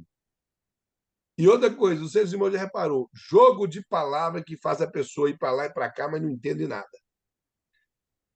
Você está nesse processo aí, mas a vitória é certa. Porque Deus fala para mim, dentro desse mistério que está na sua vida aí, algo novo vai acontecer. O que eu falei para os irmãos aqui? Isso é enrolar. Isso é. Tem alguém aqui que é petista? Isso é ser petista, irmão. Enrolar o povo com conversa. Ué. É igual o Gilberto Gil, quando ele era ministro da Cultura. É só Perguntava ficar qualquer quieto e coisa esperar para para ver ele, o que o ministro da acontece, Cultura. irmão. Hã? É só ficar quieto e esperar para ver o que acontece, que não precisa nem Ué. Perguntava uma coisa do Gilberto Gil, ele falava um monte de coisa com nada. Aí, no final das contas, ninguém sabia o que ele falou. Aí hoje é desse jeito. É processo, é soprar nome, é o que o povo quer ouvir. Irmãos, todo mundo tem problema dentro do lar, com filho financeiro, com marido. Ou se tudo está bem, ele ainda acha que tem um problema. E todo mundo, irmãos, quer ter dinheiro. Essas coisas assolam. Quem não tem dinheiro quer ter, quem tem dinheiro quer ter mais dinheiro. Jesus diz que nós teríamos aflições, irmãos. Todos temos. Então, isso é muito fácil, muito fácil.